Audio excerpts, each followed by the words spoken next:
I wanted to welcome everybody to the BagNews Salon.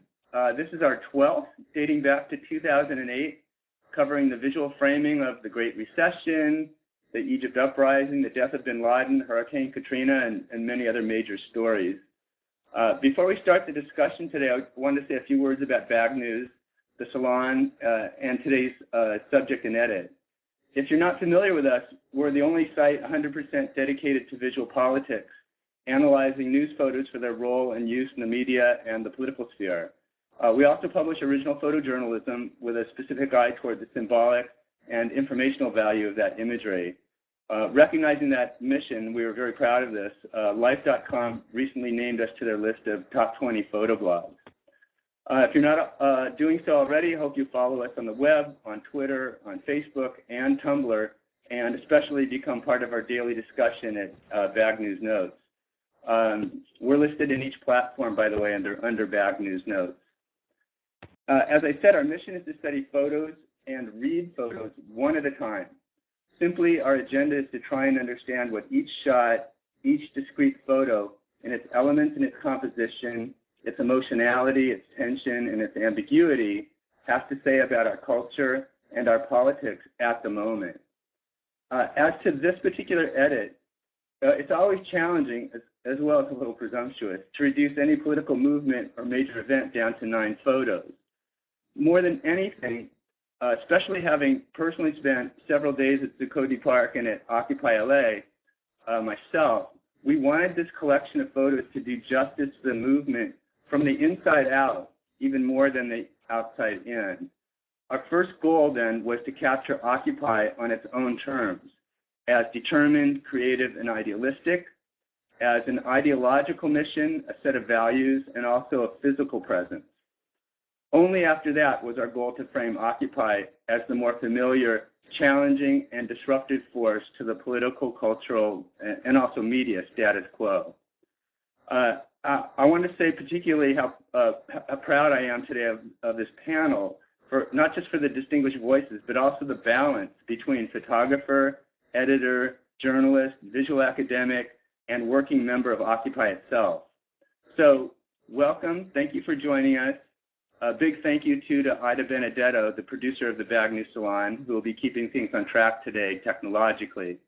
And now I'm going to turn you over to the distinguished Kara Finnegan for introductions, brief orientation of the platform, and then we'll be underway.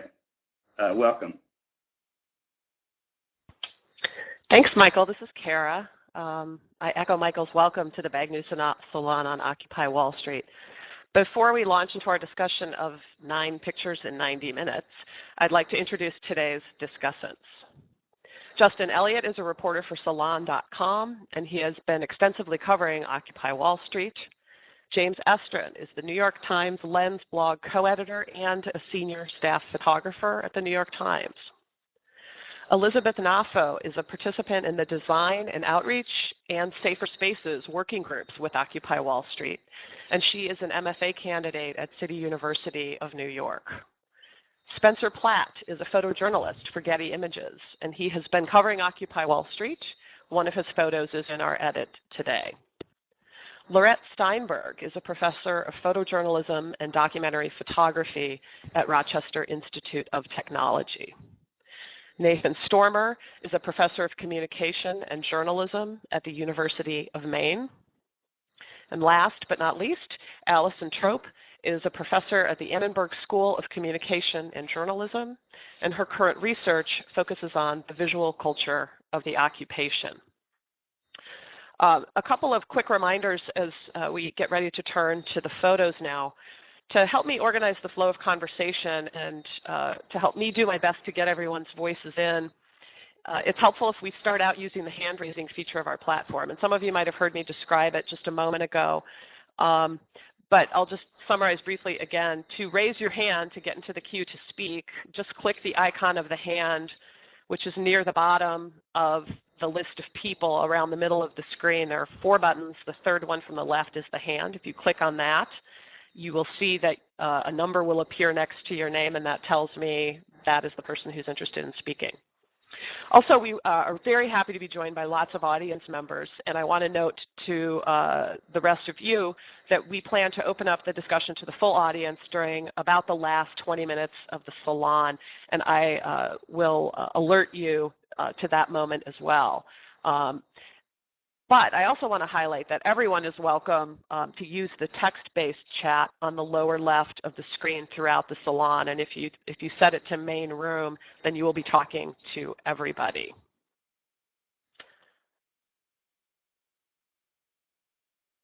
So without further ado, I'm going to move on and start us off with the first image in the edit, which is this image from Adbusters, and I'm hoping folks are able to see that. Sometimes it takes a second or two to pop up.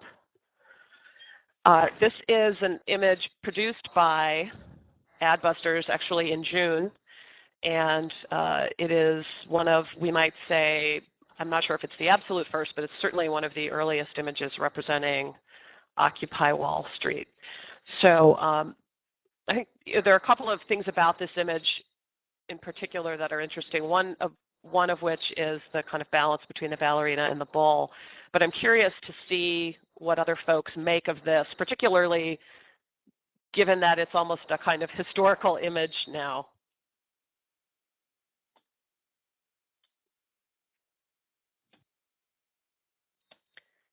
James, you had a thought? Yeah, it's interesting. In the back you have rioters, and in the front is so who are you appealing to? With the dancer, you're really appealing. You're saying, well, this is sort of sophisticated. It's artistic. It's not an overly political figure on top of the bull. It's this combination. And because at this point, when Occupy Wall Street wasn't big, I assume you're appealing to get people involved and get people down there.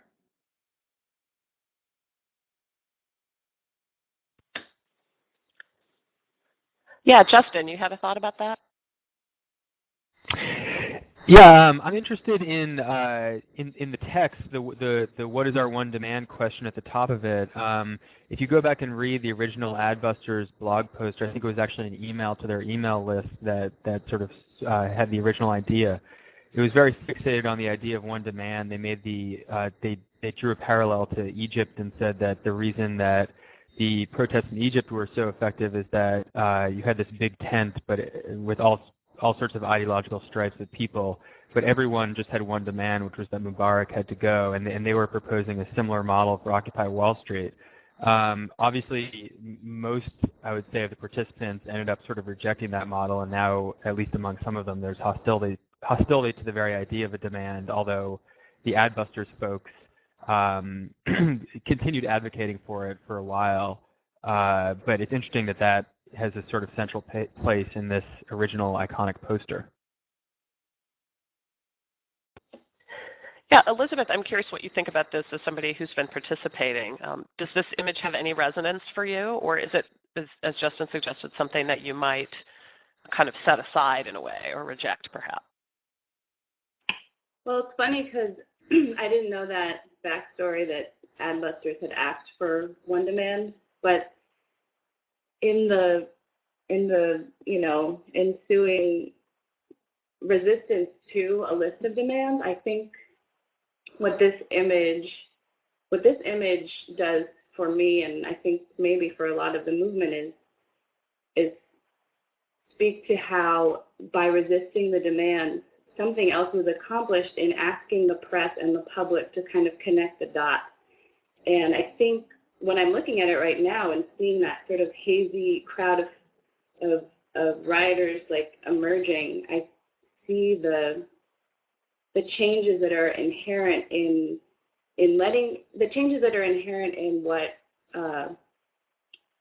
what people are looking for in asking the public and journalists to sort of connect the dots.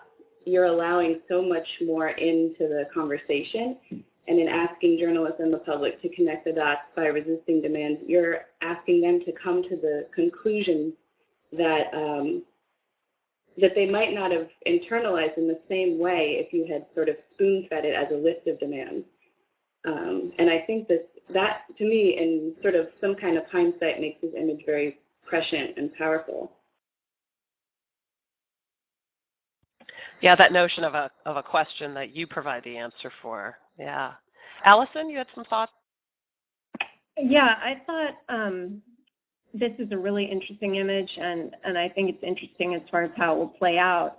I think it's so clear in so many ways, but also so ambiguous. So it's clear in the sense that we have these two oppositional kind of figures, the Wall Street bull, very aggressive, domineering, and then this very light, kind of ethereal ballerina on top. And so I think it's interesting the way it sort of suggests possibly class divide in terms of an opposition, but also clearly framing this in terms of a gendered discourse where we have a kind of masculine figure at the bottom and this feminine figure on the top. And I think in some ways that works really well to speak to the way politics can be, shifted in a different direction. So it's more about dialogue and less about this kind of aggressive sort of stance that the bull embodies. At the same time, I sort of wonder, when I see the image, it kind of is reminiscent for me of those little jewelry boxes that little girls get with the ballerina sort of spinning at the top. So I kind of feel like there's something slightly unfortunate about the delicacy of the ballerina and potentially even infantilizing, not in a deliberate or conscious way, clearly, but I think that there's a risk that the gender discourse overrides perhaps the political message. That's interesting. I was thinking, too, about when would you see a ballerina on a wild animal and a mention of a tent, and then you think circus, perhaps, right? Lorette? Hi, is my sound working? First of all, I was having problems. Yeah, we can hear you great. Okay. I think it was Elizabeth. Thanks, by the way. I think it was Elizabeth who talked about the ambiguity. I may be not remembering who had mentioned that. I was really puzzled by this poster, and I think I agree with the person who did talk about its ambiguity, that you could bring a number of things in this depending on where your position is. Just looking at it, I mean, the idealized violence of the bull, smooth tone, beautiful, and so on, and then this delicate ballerina above that seems to represent, they're using advertising iconography, that everything is smooth and beautiful, and I picked up too on Kara on your mention about the idealized ballerina, but in the sense it seems to be that the ballerina represents the spirit of Occupy Wall Street, or at least that may be the actual intent of that, is that she is calm and will rise above the idealized capitalist bull. But I'm really puzzled by the way that the general people are depicted in the background. I don't know if the message is, look, it's going to be a real struggle. There are some people on the right who could look at everybody as being thugs. It's a puzzling poster for many reasons. Spencer, you wanted to jump in.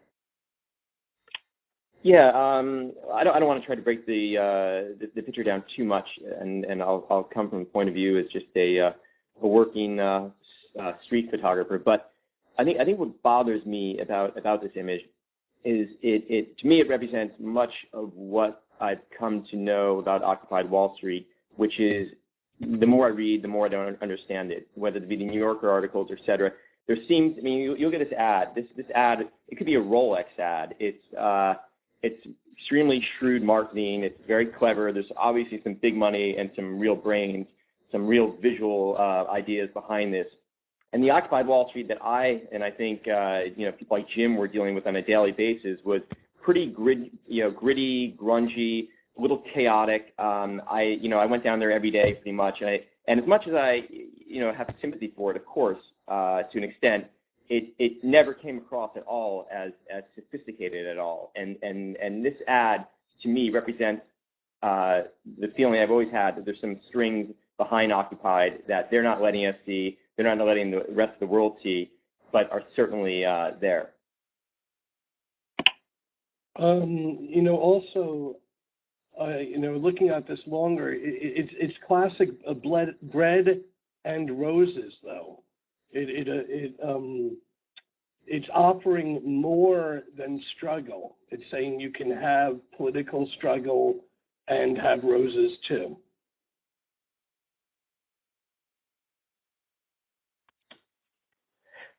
This might be an interesting time to turn from a kind of representation of something before it happened to some of the images from Occupy itself. So I'm going to move us on to the next image, although if folks still want to hang out with this one while I do that, you're welcome to jump in. Can I say something real quick? Yes, absolutely. Just in reference to the idea of like more sophisticated or finance strings being pulled behind the Occupy movement, I think just noting that the Adbusters ad campaign, which obviously is very slick, totally well-financed and has an institution behind it, issued a directive to have a demand, and what actually happened was quite different and resisted that call. So I think that kind of contradicts that idea that there's someone pulling strings. Also, the chaos that anyone's experienced down in the parks, I think would also contradict that notion. Yeah, thanks, Elizabeth. And this is an image, this next image, which you should be seeing now, of the human microphone. We can talk about this image in a number of ways, and I want to note for everybody that for each of the images, when they go up on the screen, if you look in the text box, Ida is posting the caption for the image. So if you want to read the caption as we work through the images, you'll see them down in the text box. So let's talk about the human microphone a little bit. This has become, I guess, a kind of one of the icons of the Occupy movement, the idea behind it, the necessity for it, and this image is, I think, a particularly visually compelling example of it. Elizabeth, do you want to talk first maybe about how you have experienced it as a participant in New York? Yeah, sure. To me, I mean, I'll just say that I'm so proud and transformed by these past 2 months, but I also am the first one to speak of issues, problems, critiques, whatever, but I think the human mic has been one of the most amazing experiences. The first time I went to the park, I didn't understand why people were repeating, and I had a moment of wanting to sort of like stand back. It felt sort of cultish to me. Then I realized that it was a workaround for not being able to have a public a PA system. And this has become a social meme that has transformed meeting styles, has transformed shared leadership styles, and I've also seen it function in really interesting ways when people are sort of abusing their time up there and kind of ranting or saying things that maybe people are feeling are out of line or offensive or something. Like, people will kind of slowly stop repeating. And it's a really interesting way to witness a collective consciousness take place. Agreements happening without anyone speaking to one another, just sort of feeling the same way and behaving accordingly. Yeah, and the way that's played out visually in the photo I find really interesting because, my eye at least is drawn first to the woman in the foreground on the right side of the image, and then knowing a very small amount about the process, my eye then begins to search the image for the other person, and then you kind of look off and there she is in the background. And so it really invites the viewer, in some ways, although we can't because we're not there, but it invites us to some extent to experience what that's like, that repetition. Spencer, I think you are in the queue at number 1 right now. Oh, I guess that was that was inadvertent. But while I'm here, yeah, I mean, I'll just say quickly. As a photographer, it was certainly one of the times I wish I had taken audio, especially in the beginning, because it was so unusual. And I think to anyone who wasn't there, it was really imperative to try to understand the feeling, the ambiance of what it was like to be at Zuccotti. You had to really to hear that mic check. I had never heard anything like it in my life. And so, yeah, again, I wish I had the ability to be taking audio at those occasions. Michael Shaw. Well, what I love, and it's sort of an obvious point, but I think Kara mentioned this, but I just love the echo in the photo. And what's great and completely coincidental is that the woman off to the far left, in the middle of the photo, who's shouting, looks somewhat like the woman in the near right. So the echo is by accident is not just in the body language, but also physically. So in a way, you get that, the fact that this is like an anonymous movement, this image by coincidence sort of picks that up. So I love that about the photo. But what was really amazing, I was intentionally looking for a shot that reflected some of the processes and procedures that Elizabeth referred to, and especially the mic check.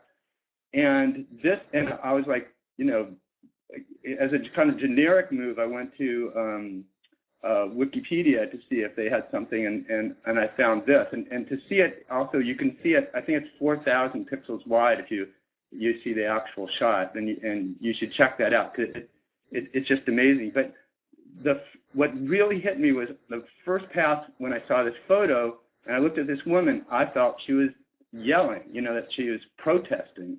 And the fact that on the one hand it has that reference or that significance, but then really what she's doing is not shouting at us, not yelling, not protesting, but she's just getting the word out, creates an amazing kind of 2-for-1 in terms of the body language, and I think it's an incredible photograph. Allison? I think it's such an interesting photo. Partly, not only what Elizabeth was saying, I think, about the fact that this was a workaround, so that there was a kind of practical impetus behind it, but then it takes on this other kind of symbolic meaning, and it really reminds me on a theoretical level of what Jürgen Habermas spoke of when he theorized about the public sphere as this ideal site for debate and discourse that was really meant to be completely inclusive and free of coercion, free of private interests. And so I think it really captures that space of the public sphere and open discourse. At the same time, I think Habermas's examples, interestingly, have been critiqued for the fact that they leave out other groups, that historically the public sphere was the realm of white, sort of middle to upper class men. And so I think it's interesting that it's two women, and I'm going to harp on the gender issue again, there's two women that are echoing the words of the General Assembly, and then that you also have a kind of diversity represented in terms of the groups in the foreground. So you have looks like an Asian man and an African American, and then a white guy there. So that there's kind of a diversity in color and in gender, and it really sort of speaks to, I think, that utopian side of the public sphere. Yeah, and two, I think for me, just the way the photo is visually colorful, right? Especially when you move from the Adbusters ad to this one, it's bright, it's engaged. There's things happening. Clearly, it's lively as well. Let's see, Laurette, I think you're up.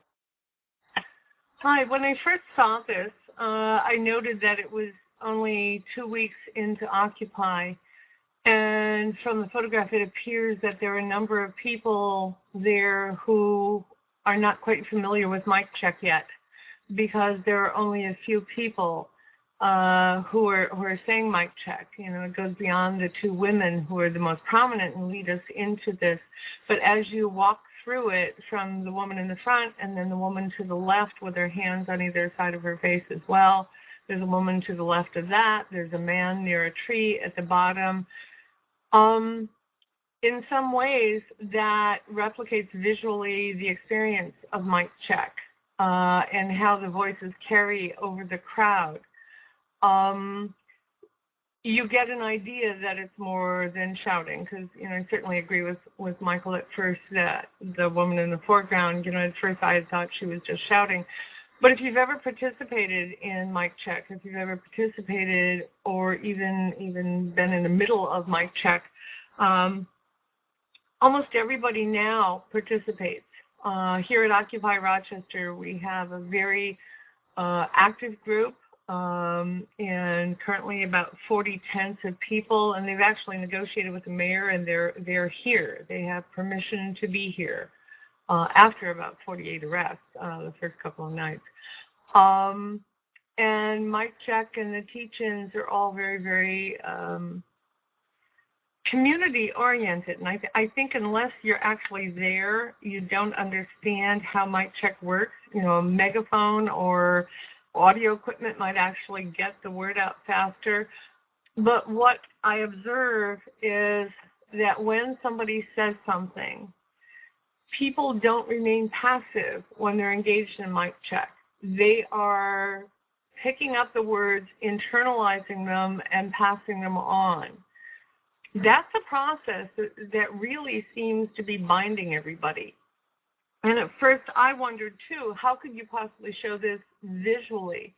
You know, how can you show all of the people participating in mic check and still get a sense of the wave of voices that goes over the crowd? This one actually may show that because of the way you read the photograph, compared with actually having some sort of video. If you want to look at an interesting video of mic check, recently at Lincoln Center, Philip Glass and Lou Reed both did mic check outside of Lincoln Center when there was a performance of Glass's Satyagraha. And Philip Glass was entirely understanding of this, and he stood in the middle and recited verses. And he would then say, mic check, you know, just to check, make sure everybody's got a heads up, and mic check, and then he would read another verse. But it is one of the things that represents how these people are all working together rather than just a bunch of people hanging out. I mean, you see a lot of the people hanging out still at this stage in this photograph. Yeah, I think the question of who's there in the physical space, you know, the idea of public space seems to be very important. And as Justin mentioned earlier, if you read some of the solidarity statements, or if you read some of the original documents, you see that the idea of public space is really important. But I thought we could move on now to an image from the Tumblr blog, which the We Are the 99% Tumblr blog, and which is a way for people who may or may not be there. In fact, probably most people are not there, or maybe aren't participating in their local Occupy movements. We're not sure. But it's a way for people to articulate their own experience of the same kinds of issues that Occupy is engaging. And so Ida's put the caption on the text box, and then you can also, I think, pretty clearly read. So let's talk for a moment about this image. I'm trying to see if the numbers are folks who want to speak now or are from last time, but I'll have Elizabeth jump in and see. To me, this Tumblr project kind of makes me think of how difficult it's been to activate the American public politically, and to me it feels like this sort of anonymous way for people to finally access the politics of their personal life, and it feels like this sort of anonymous and secretive first step to coming out as political, and just makes me think very hard about why as a culture, we've become so spooked by being political beings, and why it's looked so suspiciously on. And now when you think about this Defense Authorization Act that has passed the Senate, which basically enables the military, I think it's something long-standing, but they repassed it, or they extended it, that kind of criminalizes dissent in a way that's very spooky. You can see these kind of secretive photos as foreshadowing that, and it's pretty frightening to think that as the American people are becoming repoliticized, that we might be facing this something even spookier than McCarthyism ahead of us. Allison, you wanted to weigh in on this image? Yeah, I guess I'll go for a more upbeat take. I mean, I don't deny what Elizabeth said, but I think there's something very interesting about the kind of autobiographical narratives here playing out, and the fact that, there's this kind of authenticity because, they're handwritten, they're on notebook paper often, and so there's a kind of authenticity that we want to pay attention to. At the same time, I guess it does sort of play out, it can play out in other ways, either what Elizabeth suggested, or I'm also thinking of the way that this kind of strategy has been co-opted by different kinds of advertising and marketing groups, commercials and whatnot, that use this kind of strategy just to suggest a kind of personal narrative. I think there's, an ad for paper plates that kind of uses the same technique, basically, not obviously as long-winded, but I think it really does offer, again, that diversity of voices that's really key to the movement. Justin. Yeah, I mean, going off what Allison was saying about this sort of form having been co-opted, this entire Tumblr for me now is sort of tied up with the right-wing parody of it, which some people may be familiar with. I'll drop a link in a second, which is "We Are the 53%," and that's, for those who don't know, it's a reference to the 53% of Americans who pay more in federal income tax than they get back in deductions and credits and so on. And very early on, after Occupy started, some conservative bloggers started this rival "We Are 53% Tumblr," where they had people holding up pieces of notebook paper saying they worked 3 jobs and their tax money was going to support welfare, and how pissed off they were about that, basically.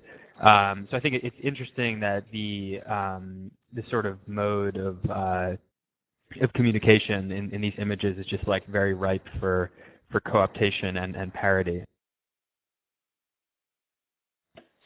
Yeah, at the University of Illinois, where I work, we had a group discussion of a number of texts of Occupy Wall Street the other night, and we spent some time talking about the Tumblr blog. And some folks said they found it a little precious. Other folks kind of made essentially the point that you just made, Justin, that once it gets picked up and appropriated in a parodic kind of way, then it's kind of lost its power. And I'm curious about that critique, because you still have, though, the actions of people who are attempting to articulate something about their experience through these images. And so even though we can parody them and appropriate them, are we still getting, as Allison suggested, something more authentic there, perhaps? Lorette? Well, I think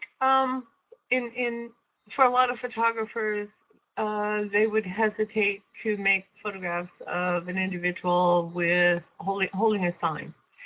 But in this sense, and I think somebody has mentioned that in the text discussion over here, one of the things that this does, because it's handwriting, because it's a simple piece of paper, whether it's copy paper, typing paper, whatever, this is this individual's story, and there's something authentic and sincere about her face.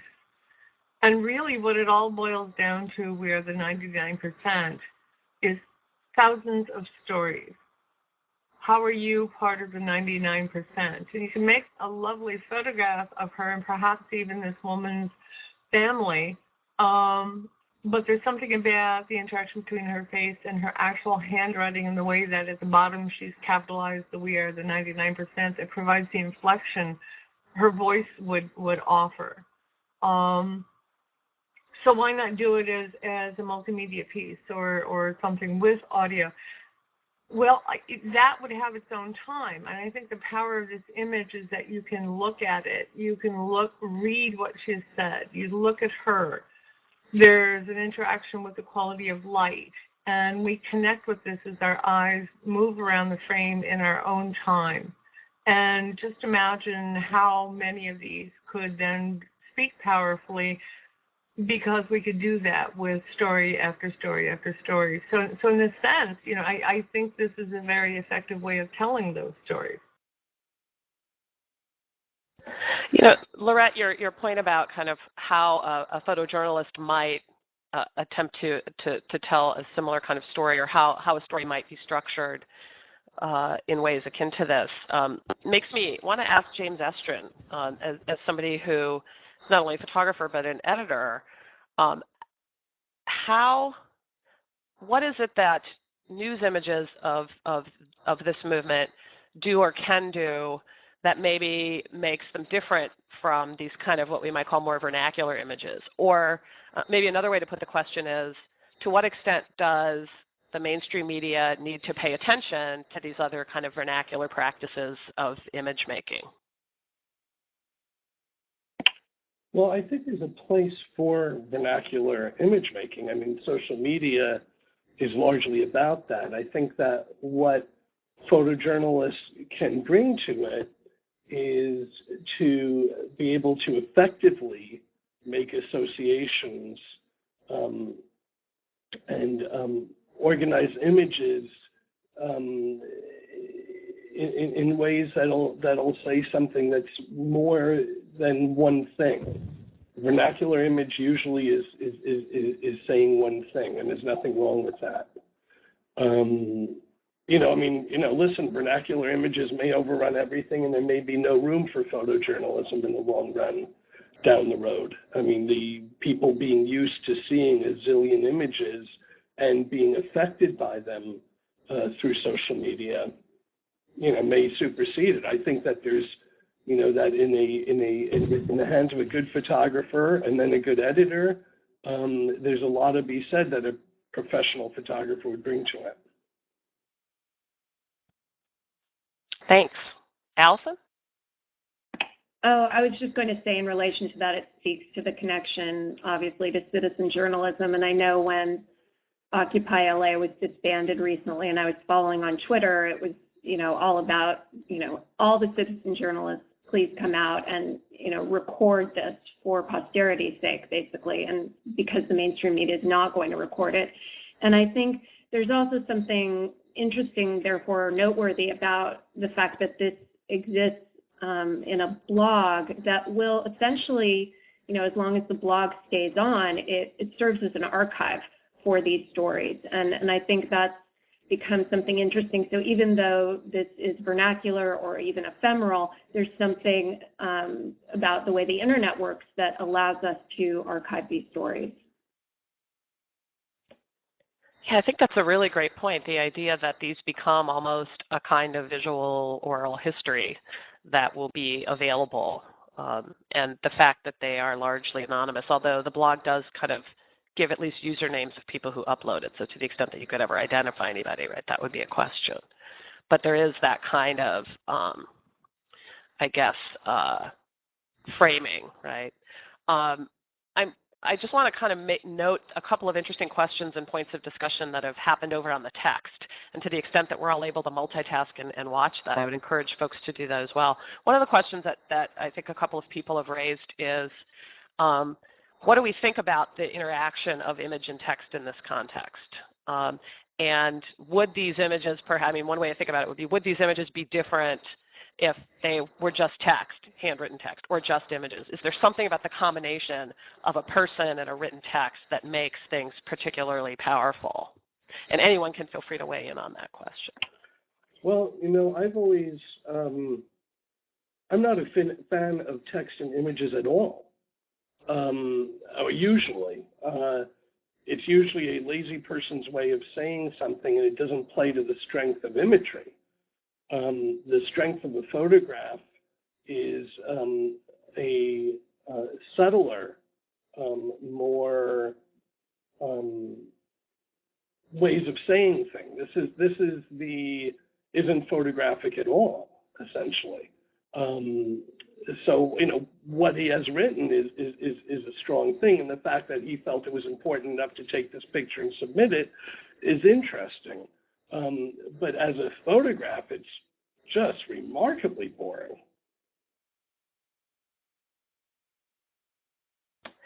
Spencer? Yeah, I mean, the more I look at the photograph, the more I like it. But I certainly never would have taken it. It's definitely not a wire photograph in any way, shape, or form. And I'd have trouble. I guess personally, I'd have trouble. I mean, I have to throw this out. I'd have trouble buying the story. Who is this person? Do I know that this is legit? It reminds me too much. Maybe it's just being jaded and living in New York City. I see these signs 20 times a day on people that are begging for money on the streets. And I'm not trying to delegitimize it, but it for me it comes across as a little narcissistic. And I'm reading the words now, and even if I'm not doubting them, but they probably are true. But I think the question is, so what? This is the state of millions of Americans. And it's still, I guess, as a photojournalist, I'd be looking for something that would be asking a solution, that would be making some kind of demand. That may just, be kind of my New York kind of jaded outlook on it, but that's the way I feel. Michael. Well, I liked MSB's comment in the chat box where he or she was talking about how signage has actually been a vehicle by which, and I think referring to, in the media, where it has allowed the movement to take off. And I think that started happening a little bit before Occupy, but in a way maybe it's crystallized. This populist version seems to echo this whole trend where just like in the cable television, where everything's been reduced to sound bites, people cleverly are understanding that there's more and more imagery that's going across the wire now that is like who's got the most interesting sign and the most interesting phrase and the most incisive phrase. And so I think we're seeing more and more of that. And as much as I think Jim was saying that the photo is boring, and yes, I think aesthetically and compositionally it is, what you've got is, and I'm actually interested in what he has to say about this as well, and maybe Spencer also, because I think Spencer's probably shooting at this, is what is this about this kind of ascendancy of the signage as being sort of the almost like the best bait, from a wire standpoint in terms of communicating some of these deeper messages in a soundbite, because there's tons of it, and I happen to actually love it. I don't really trust signs very much. When you look at photos from overseas, from Egypt, from Yemen, from Bahrain or whatever, and you see these large English written signs and written on the walls, graffiti. That's for American photographers. That's why it's there. It's certainly not for people who are local. The whole signage is, and no matter what kind of demonstration it is, it's a matter of propaganda, putting together signs for the photographers, for the video. They're there, they're important. What they say can be really interesting. So in no way am I saying one shouldn't photograph signs. But even handwritten signs, whenever I cover a political candidate, and you on a national level, and you see, they have, someone sits around with different colored markers making signs that look like they were individually made, but they're not.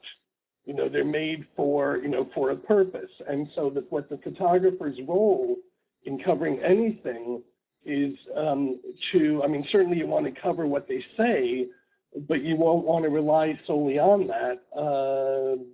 It's simplistic. Well, yes, sometimes, but I think sometimes not. I think Justin, would probably back this up. There was the media meme in response to Occupy after a couple of weeks when the thing really started gaining traction, and the media meme was, what do these guys want, and why don't they have a demand? It turned into a real criticism of the movement. And then there was a wire photo, and I think there were some variations on it, but to me, in like one image, the guy held up a sign that said something, I can't remember it exactly, but it said something to the effect of, we don't have a specific demand. And then he had some eloquent statement right after that on the cardboard that said, this is a broader movement than that, something that was so incisive. And I think that's really powerful. And I'm thinking also that photographers like Spencer are also out there, not just randomly picking up and shooting particular signs, but getting the ones that really are, replying in a way, in a kind of populist and a very deep kind of way.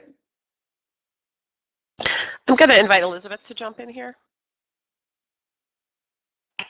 What I wanted to say sort of goes back a few comments, but I see this image as more pragmatic and serving more of like a logistical purpose of someone else spoke of it as part of an archive. And I think without these testimonials, the 99% thing is just empty rhetoric. And it already risks becoming some kind of empty rhetoric without this detail of what exactly that's pointing to and who the people are that are pointing it out. So I don't know, an image like this, it's interesting to look at it from an aesthetic point of view, but or a journalistic point of view, but to me it's purely pragmatic and a piece of documentation.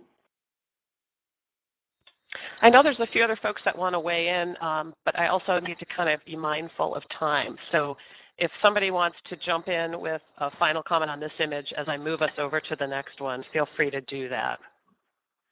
Yeah, I just want...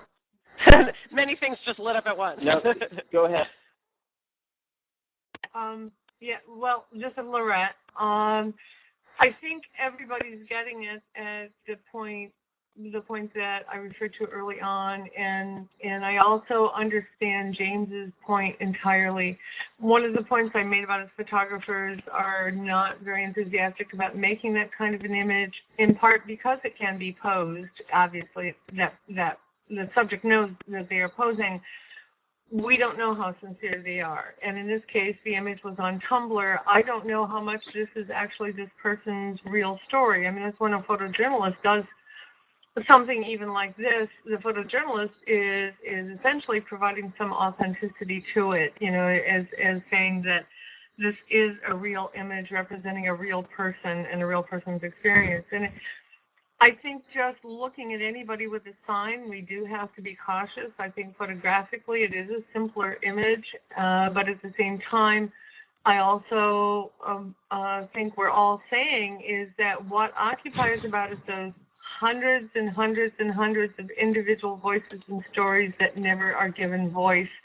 And perhaps this is the only way they can be given voice. And as for the piece about history, I'm not so certain this is an historic document. They're up on Tumblr now, but for how long? And where is that authenticity and authentication to actually have a reference to the reality or of the subjects and the stories? That's a different kind of history. And so this, as testifying to anything, is really pretty loose. And we want to take it as being real, but it isn't necessarily, which I believe is part of Jane's caution. We've moved on to this image, and Ida will post the caption for it.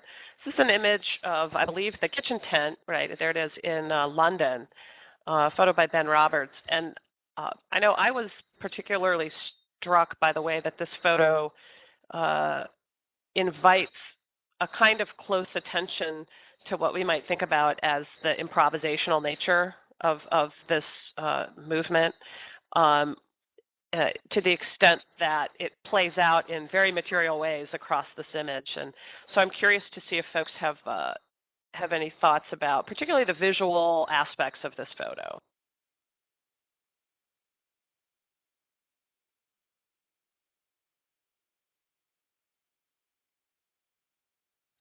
Feel free to jump in without raising your hand. It reminds me of a picture I just saw of Shackleton's camp in the South Pole, if that means anything. But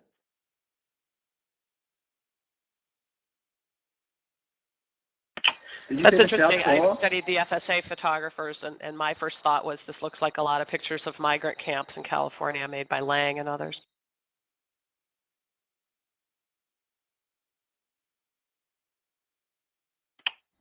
I guess going back to what we were talking about with the Tumblr blog, we could also think of this sort of slightly ephemeral nature of the kitchen, or the makeshift quality of it, and the way it has a slightly temporary kind of feel to it, or at least in the sense that, you know, we don't see this as a brick and mortar kind of thing. This is a tent, clearly, and things seem to be sort of haphazard in some ways.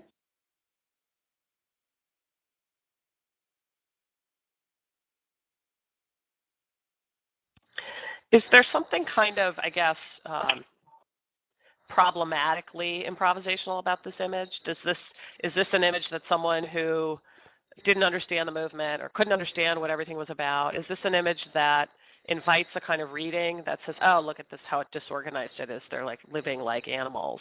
Or is it an image that actually says, we are making do, which is precisely what we want to be doing? Elizabeth? Yeah, well, in terms of like going to the park with people who were maybe a little skeptical, the thing that always won people over was seeing the capacities being built up within the park to provide food, to have media station, medical care, life coaches, the library, like all these quickly established capacities that sort of spoke to an ability to survive outside of the system, or at least partially outside of the system, really opened people's minds to this movement, I think, and also like pointed to a larger agenda, or like a more radical agenda of maybe building something different outside of this system. And I think when you see these camps destroyed and you think about what they actually destroyed, the fact that they destroyed this sort of temporary autonomy starts to point out also, like, what's the real subversive act here? Is being able to cook for yourself in a park and feed homeless people that otherwise wouldn't have access to food actually the really subversive thing going on?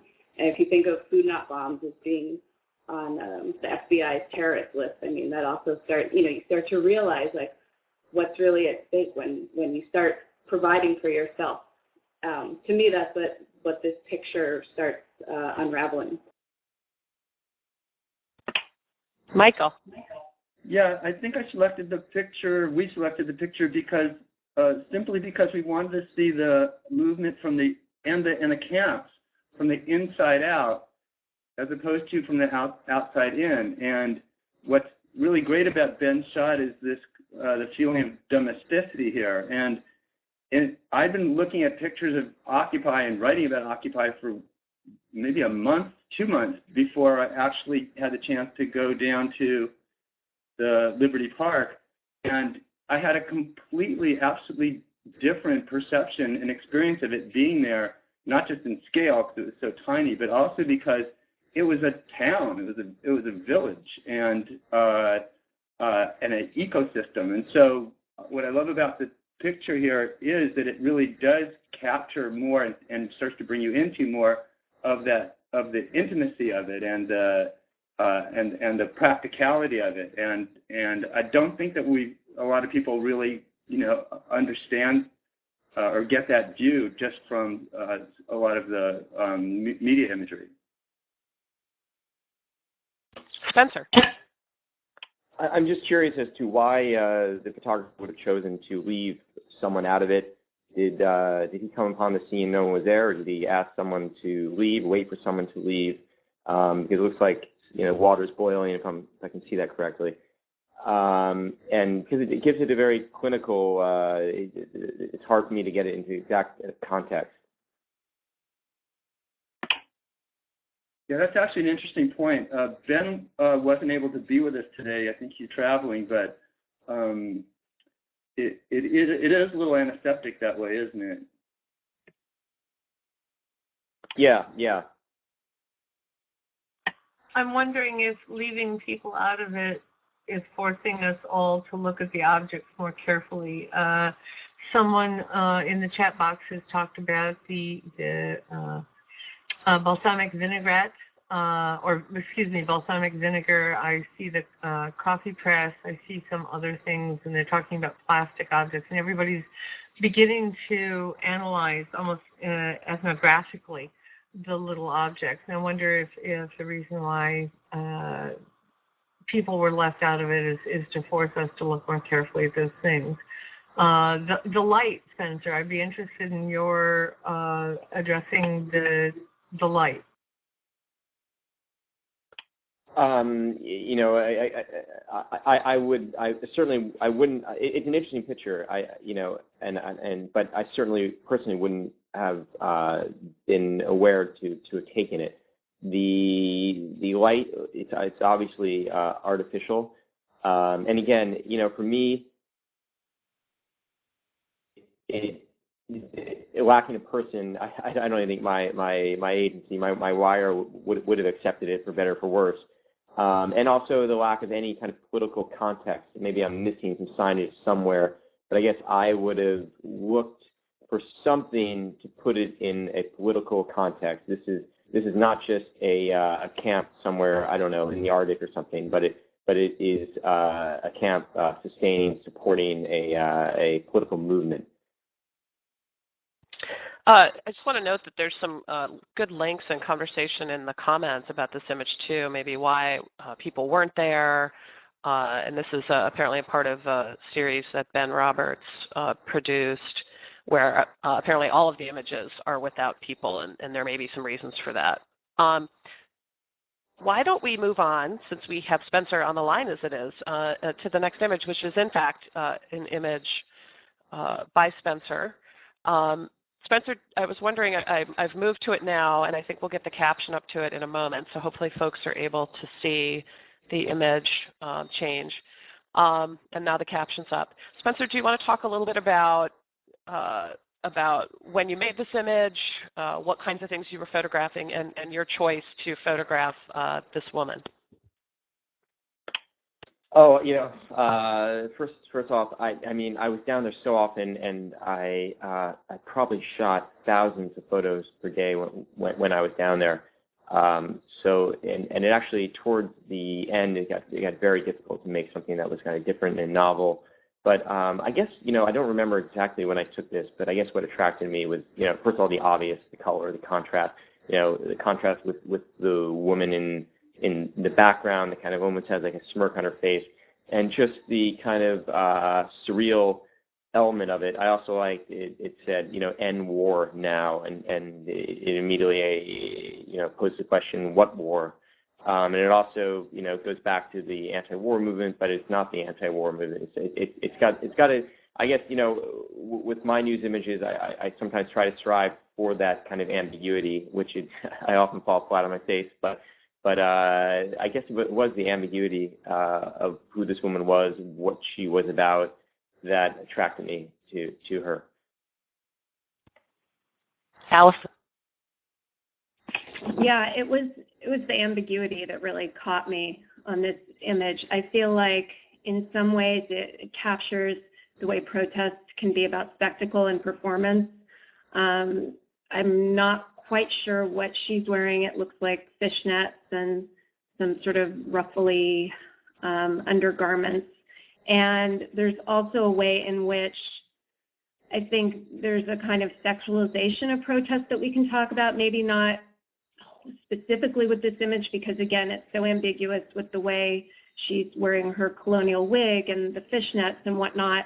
But I think it speaks sort of symbolically to larger trends within this movement and politics in general, where politics becomes sexualized. And so there are other sites of the hot chicks of Occupy Wall Street and the hot guys, I think, of Occupy Wall Street. And there was even a GQ piece on the hipster cop, who had the cool clothes and the cool demeanor at Occupy Wall Street. And so I think there's something kind of noteworthy about the way protest happens, and the way it sort of gets embodied very literally in this figure. And then I also wasn't sure on the ambiguity front.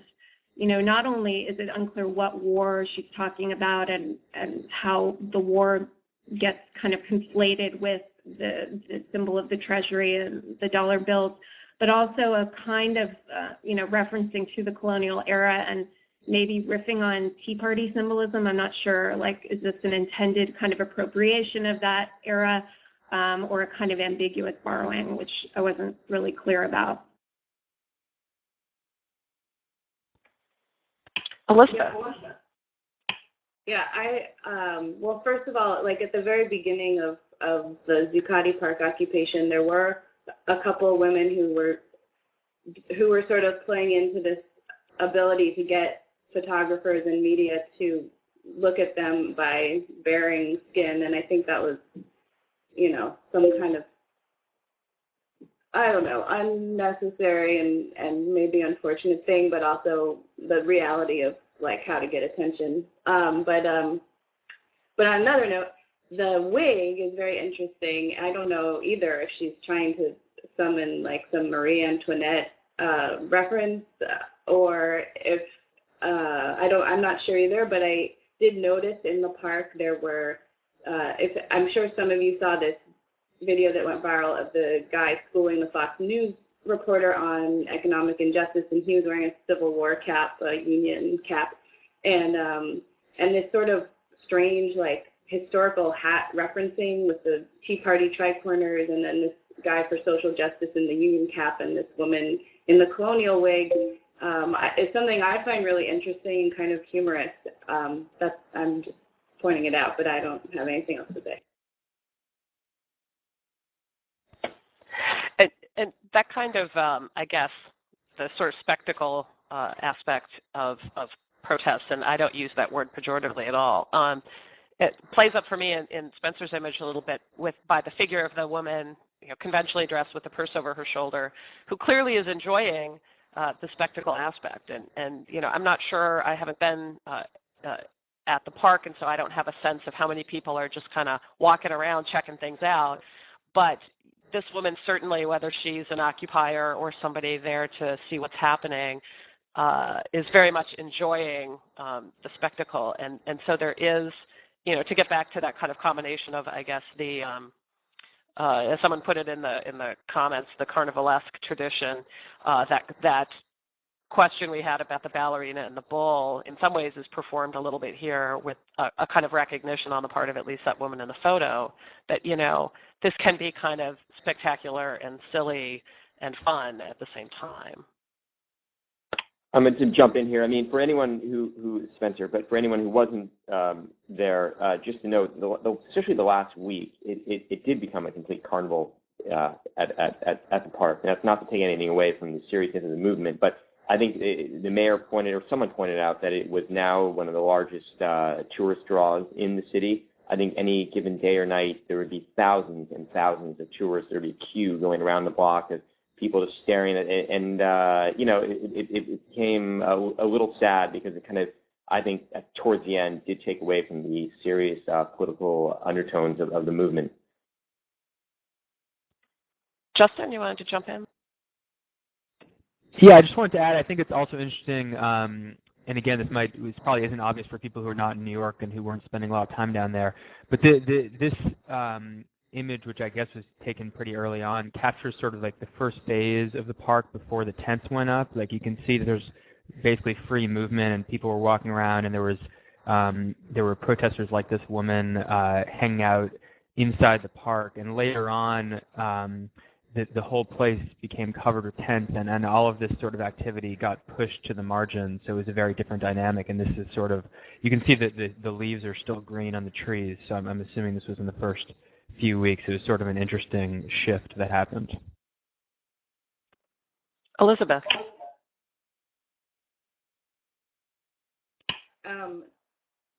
No, I think I accidentally pushed my. No problem. How about Michael? Yeah, that's an interesting comment by Spencer about the carnival, and I guess he was talking about it descending into a kind of tourist show, the Occupy Wall Street. But at the same time, I think that the circus aspect of it, and this is where you get, I guess, the spectacle theory that comes into play, has been extremely important too. And it's funny because we were trying to decide between this image and the photo that Spencer took. There's a couple of them of the painted woman who was otherwise naked. And I think we arrived on this one because what it reflects is how much there's like a gonzo side to the Occupy movement. And I think that's really important to emphasize, that there's that whole, in a way, I think it kind of neutralizes a lot of the criticism to be able to like really go into a fanciful space in terms of the activism. I'm going to jump in now and encourage us to make a transition to the next photo. And we also happen to have the photographer of this image, Sasha Leka, here with us today in the group. And he wasn't listed formally on the panel, but we're really happy that he's here. And I think Ida is going to get him into presenter status so that he can now join in on the conversation. Sasha is a photo editor for Rolling Stone, and you can see the caption of this image on the screen, the man in the suit and the police. Sasha, I'm wondering if you want to say a few things about the series of images or this photograph in particular. Oh, hey, just wondering if you can hear me. I just got promoted. Yeah, you're good. Cool, thanks. And thanks for showing this, and I'm very impressed by the panel you've gathered, and so I'm excited to have this image included. This took place on the day of action after the park was evacuated, the 17th of November, and essentially this was, I forget the exact cross streets, but I think it's William and Pine, where there was a lot of arrests taking place in the perspective of this image just to the left. And I don't know if you saw the opener that New York Magazine ran of Chris Anderson's work? With the police pushing back the crowd to allow the trucks to go through, the traffic to go through. Essentially, this happened directly after the trucks went through, and they pushed all the protesters to the sidewalk. But then off to the side, I noticed a number of businessmen quietly walking through without being accosted at all. I have a number of images of them. Some look kind of frumpy, and this is the only frame I have of this particular gentleman. He just walked right through without anyone questioning it.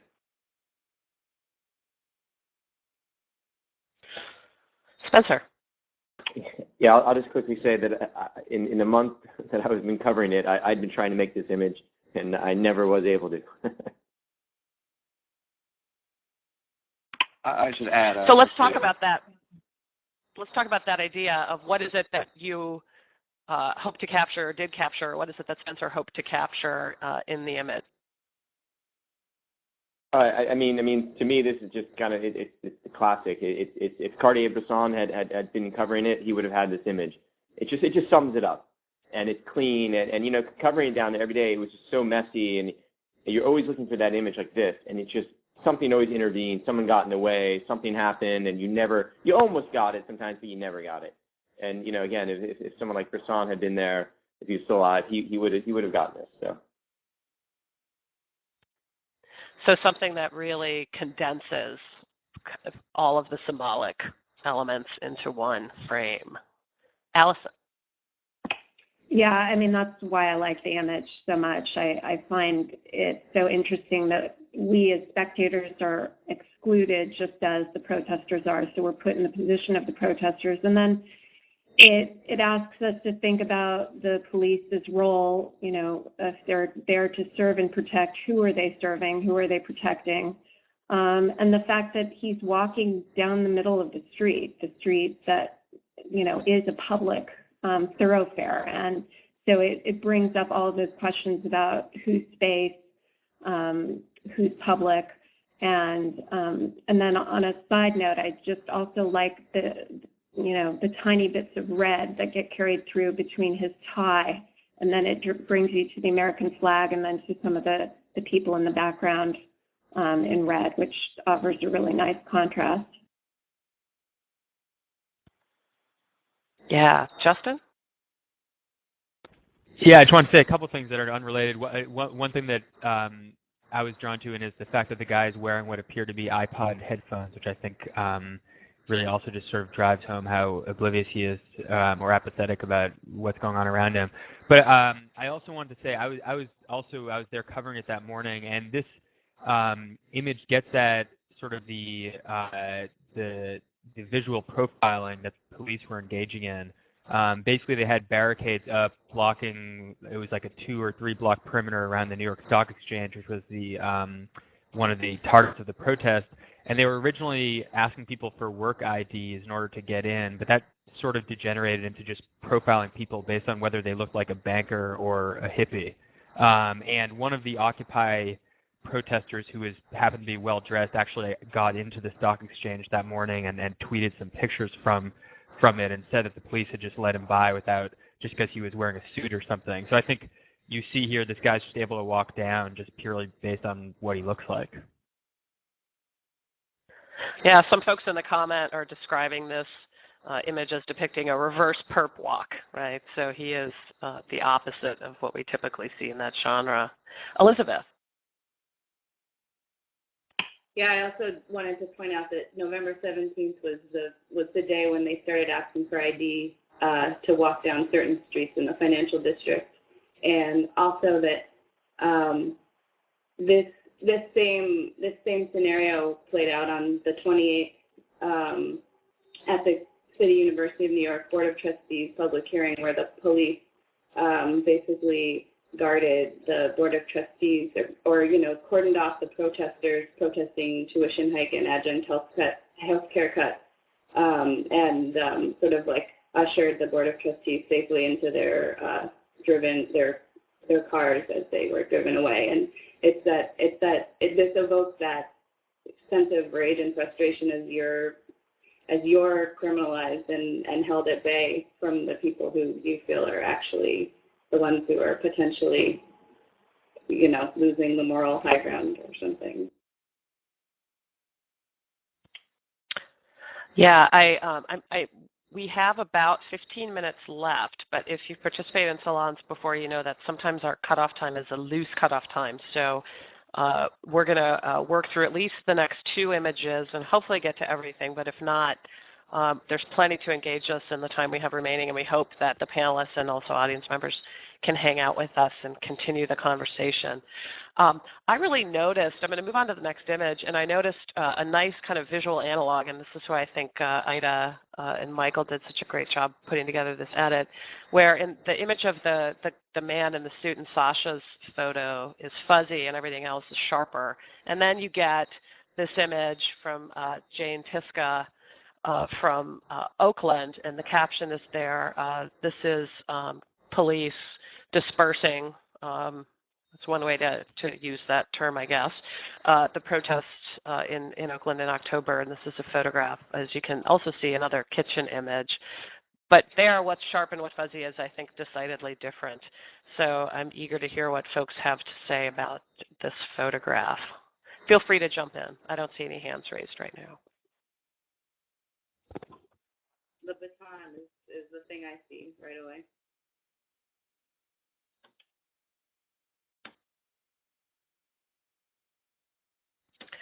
Yeah, and does clearing out a kitchen require a baton to a certain extent, the photo seems to be asking me that question. Well, I think sorry, but it's probably for the media. It's probably I'm sure there's more than one photographer near this guy, and that's another aspect of the whole Occupy was the way the media were treated by the police. I think it also. Do you want to talk a little bit more about that, Spencer? Yeah, I mean, it's been a big issue in New York because especially in the evening when they raided Zuccotti, media were very shrewd, very clever in how they basically got most 99%, no pun intended, of the media out of there. And there's been a lot of blowback for that. I don't think it's going to change anything, but yeah, it was it was very disturbing how the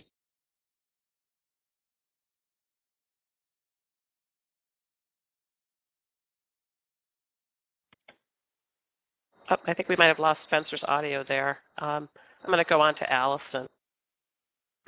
I just thought when Kara, you mentioned the kitchen scene, that it's interesting also to think about the justification or the rationale, behind the raids around issues of sanitation. And then in LA recently, Mayor Villaraigosa used the rationale of, that there were children potentially at the site that were somehow in harm's way. And so I think the site here in the kitchen is really interesting for that reason. Michael. Yeah, I love this picture because of the way it represents the camera as a kind of check and balance, and also a little bit of a weapon also. And the fact this guy is captured in a kind of forced portraiture while in the midst of what was a very fast and a very aggressive destruction of the Oakland camp is just wonderful. And the fact that he has this body gesture, this body language of a sort of a, mea culpa, or I'm just doing my job, is really interesting. And particularly, when you look at what happened in Los Angeles, where they had this very, very slow leaching out of everybody from the park, and the net effect of that was that they bleached all the cameras out. The fact that there was more visual access to what happened in Oakland, we wouldn't have gotten this kind of document in Los Angeles. So I just think it's an amazing portrait. Phil Perdue in the comments points out, he asked the question, is this cop performing the ballerina's dance, right? Is this a kind of obverse of the Adbusters ad? I thought that was really interesting. Laura or Lorette? Yeah, one of the things that I think is interesting about this is the policeman's expression, because we can see so many possibilities there. I mean, he can be doing a dance, but he's also preventing us from going to this place. We can see a body language of prevention, but we also, in some ways, he kind of looks like Vanna White saying, "This is what it is. This may I introduce you to," almost as a master of ceremonies. But it's also interesting to be reminded that the police are vulnerable too, and that a lot of them, I think Michael mentioned something about he's doing his job. And a number of these people are sympathetic and some aren't, and they're also human beings and they're also workers and they also are part of the 99%. It's too easy to say that they're all evil. And his visor's up. I was just going to say his visor's up. His visor's up, not down. It seems like the other officers in the back, although I can't really make it out, might have their visors down. So you could possibly interpret that as conciliatory, like he's almost like saying, like, why? Another interpretation of his body language is to the press, like, why are you giving me a hard time with this? Yeah, I guess if I could bring James Estrin back in for a moment, and Sasha too, given that you both work as photo editors, how does one process a group of images that come in from an action like this, let's say, and is this an image that you would select as representative? Is this an image that you would say, oh, this seems to be, maybe as Michael read it at least, pointing to the cop, suggesting, oh, you've caught me doing something I shouldn't be doing? What are some, I guess, general principles that you would apply to a context like this as you're thinking about putting together an edit? Well, it's Jim Estrin. I don't, edit daily. I edit for Lens. Sometimes it's daily, but usually not. I look at, so I'm usually putting together an edit that's more than one image. And I get to, it's a whole different thing putting together 8, 10, 12, 15 images, because you can, in different images, say, have a lot of different facets of the story, make sure you're covering. Whereas if you're putting in one image, that's carrying all the weight of what's happening. And then it bears on this, interpretation of what's going on here. What does it look like what's going on here? Because of course, as we know, what's going on there isn't necessarily what the photograph looks like what's going on there. This is one moment, in the course. So, as Spencer can tell you, you can, in the same event, you can make a photo of someone, the same person laughing or crying, and then it's up to you to decide, what are you sending? What's the truth of the situation? So the first barrier is the photographer trying to get at the truth of the situation. And then it's the photo editor figuring out, what did happen, to make sure you're not misrepresenting it. Sometimes I've had experiences as a shooter where, a photo editor will glean onto a cliche visual element. So if I was in the West Bank and there were Palestinians going through a checkpoint, they're more likely to want a photograph of a man with a keffiyeh, even though almost no one wears that in the West Bank. At the same time, if I don't take that photo, they'll run the Wire one from the same incident. So the responsibility is to look beyond cliches and try to get at the truth. It's the same responsibility that the photographer has, in my opinion.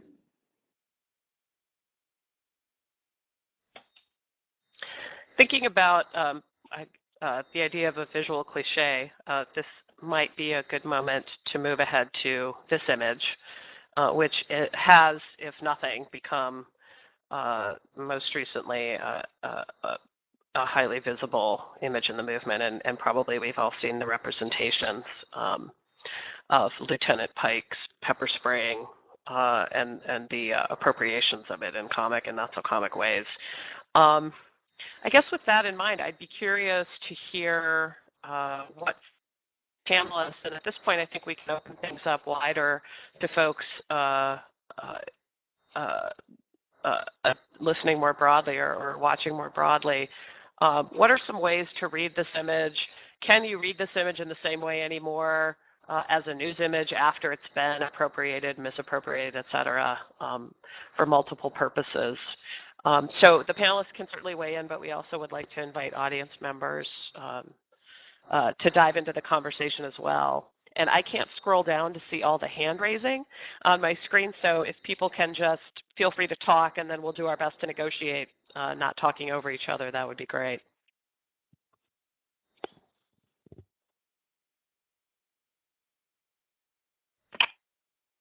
I think Ida can permission in people if she sees hands raised.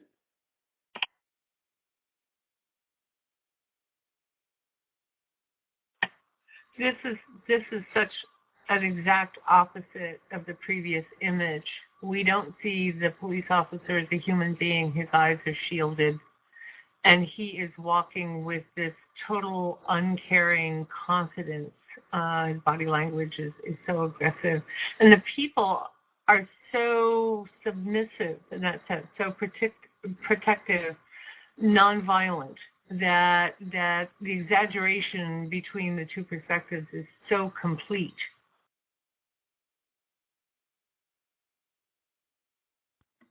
Spencer. Can you hear me? I was kind of on a poor internet connection. Yeah, we've got you back now. Yeah, I mean, if this wasn't from, for me, it almost seems like looking at it, not that I'm doubting the authenticity of it, but it looks so staged because it's so clean. Everyone's doing their role, the protesters, the police, and then the media. It's surreal how the media is just sitting there. There's not even, I ask, why aren't they kind of running out, besides the obvious, they don't want to be pepper sprayed, but just everyone has their clear, demarcated lines. And maybe it's coming from a New York perspective, where if this situation happened in New York, there would be media running all over, crawling over the protesters, but it just seems so incredibly just clean. That's right. In New York, this is Jim Estrin. In New York, there's no way you'd see that, though we'd all be pepper sprayed. I'm wondering, I don't think you can look at an image like this, or for that matter, Tiananmen Square Tank Man, without knowing the video beforehand. I mean, it's, we're not really just discussing the image, we're discussing everything we know about what happened here. And the image is reminding us of our experience watching the video, the casualness of what they were doing, and the amount of time taken. I think there's something also interesting, the oppositional clarity that we saw in the first image of the bull and the ballerina kind of come to the fore here. And maybe that's a critique of the image in terms of how clean it is, but it also speaks to that opposition between this kind of seed of aggression and then, as Laurette said, the kind of submissive or passive stance that the protesters are taking. I think it also brings up that question that a lot of people have asked, which is whether or not media attention to something like this, to the raids and to police brutality, reorient the way we're understanding the movement, or reorient us away from the actual kind of issues, so that we're focusing on another kind of spectacle, one of violence. Yeah, and for the movement itself, it's also reoriented us to have these different layers of struggle, because we're also struggling against this kind of violent repression of free speech, which I know has a long history in the United States and all over the world, but I think as each generation actually encounters it for themselves, it's another awakening of realizing what power coming down on you actually and literally feels like.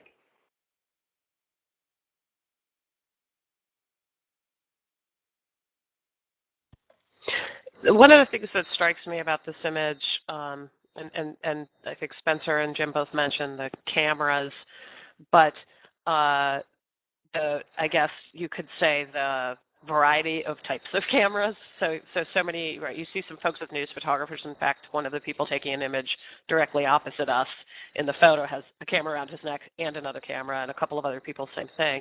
But then you have these other, we might say citizen journalists or onlookers, and in the foreground on the right hand of the image, you've clearly got an iPhone, and other folks have those sorts of cameras as well.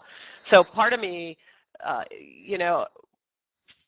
some folks released one of the appropriations of this image was, him as the firefighters, blasting the fire hoses on the kids in Birmingham in 1963. And to me, that out of all of the appropriations actually worked as an analog, because in those civil rights images as well, repeated over and over again, is this presence of the camera or the presence of the media. And then here that's amped up by the presence of citizens with these devices. And so for me, this, in a way, in the way that we talked about, a slightly different way that we talked about with Sasha's image, this photograph and the others like it condenses a number of things about, as Elizabeth was saying, free speech, about media, about protest, about visibility and activism, in a way that other photographs we've seen don't, perhaps.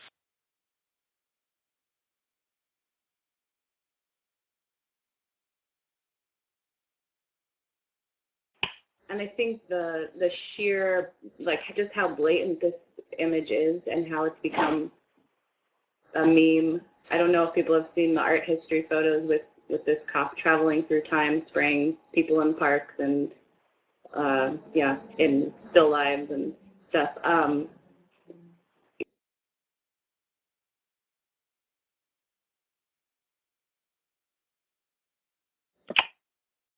When I look at this, I just was thinking, thank goodness for the Asian American girl right in the middle, and then also the guy, I think, holding his two hands to his mouth, and I think he's got like maybe a sweater pulled up so he doesn't capture any spray.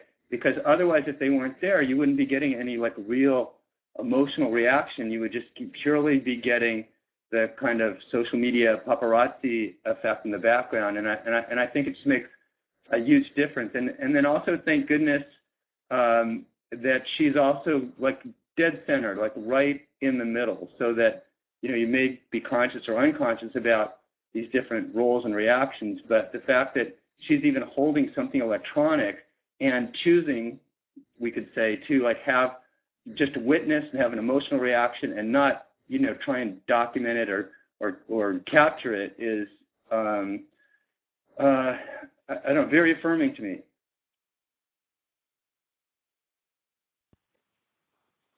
I want to point out there's an interesting conversation happening in the text on the red line that kind of cuts through the protesters, and as one commenter pointed out, the cop is literally crossing that line as he moves down the line of protesters. And I was thinking, Michael, as you were talking, that it seems as though the woman that you're talking about, who seems to be having a response unmediated by cameras, she reminds me of some of the women in the human mic image. In other words, she's engaged and present in perhaps a different kind of way. I just want to point out at this point that we are at about half past the hour, and the plan is for 90 minutes, but we're going to extend the conversation just so that we can get the last image in, and so I'm going to put that up now, and that this image, I think, serves as maybe a nice bookend to the first Adbusters poster, so I'll put it up right now, and Ida will give us a cap.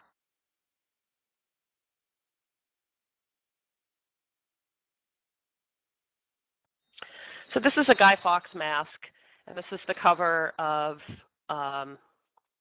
Bloomberg Business Week. I'm curious for responses to this image, particularly as we might argue it's an image produced by some of the folks that Occupy have set themselves in opposition to.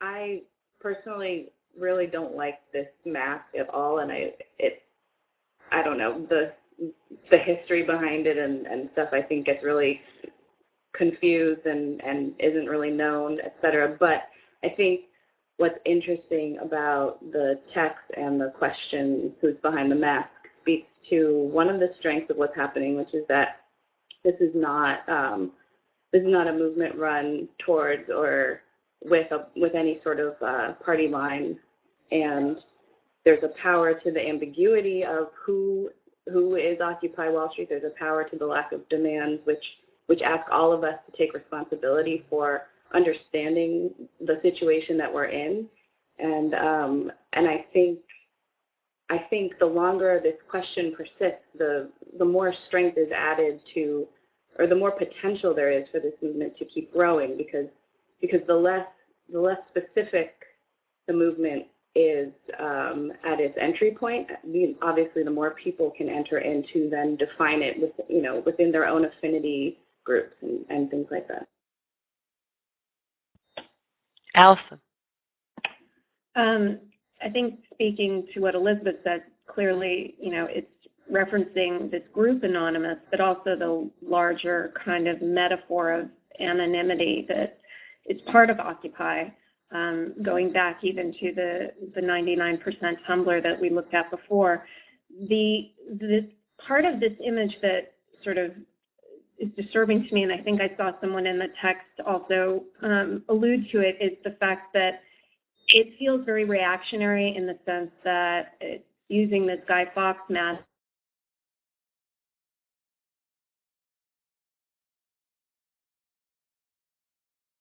life tag, so that it's sort of suggesting, radical change around.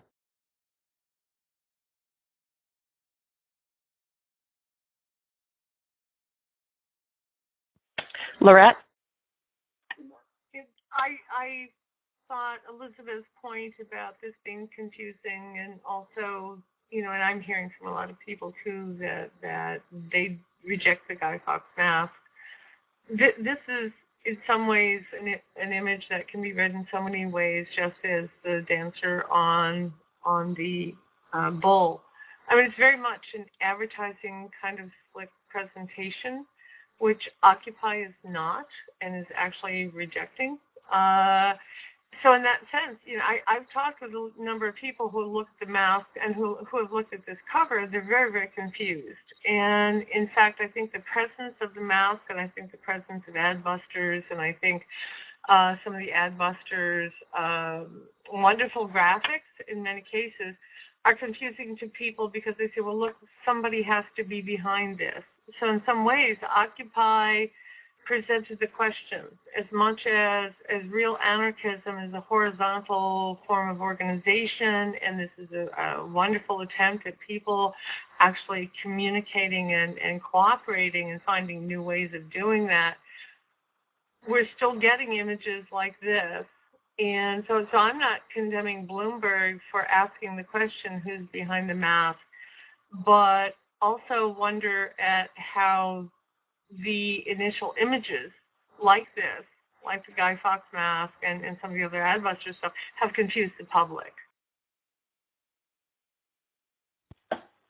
Spencer? I certainly quite like the image. I mean, I think it works. I mean, it definitely gives the movement obviously a very sinister kind of narrative, which may not be true, but it's certainly if you're a capitalist and or a businessman or one and the same who's reading Bloomberg Business Week, it certainly makes Occupy a maybe if not an enemy you should be somewhat scared of. It pumps the movement up. Maybe it gives them more power than they deserve, but it's somewhat intimidating. Yeah, I think there is, like in the comments, there's a lot of suggestion that this is kind of capitalist anxiety, that it's an image that's motivated by a feeling of threat, which could point to some of the things that Lorette and Elizabeth and Allison were speaking about as well. Someone else in the comments also said, is that a question, who's behind the mask, or is it who's behind the mask? We're going to tell you. And I think one's response to that maybe helps frame one's interpretation of the image as well.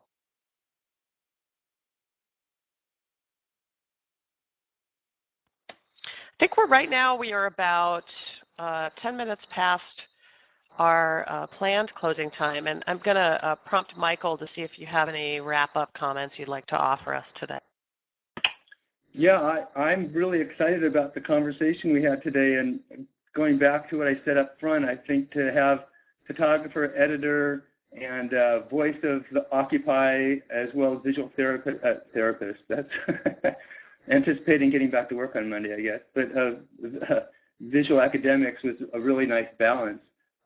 It's really interesting to look at the movement as it's continuing to unfold, as opposed to something that's already run its course, and maybe it's a subject matter we can come back to in another month or two, because I think that Occupy, especially now that it's becoming non-residential, is or in part is going to take on a whole different maybe look and flavor.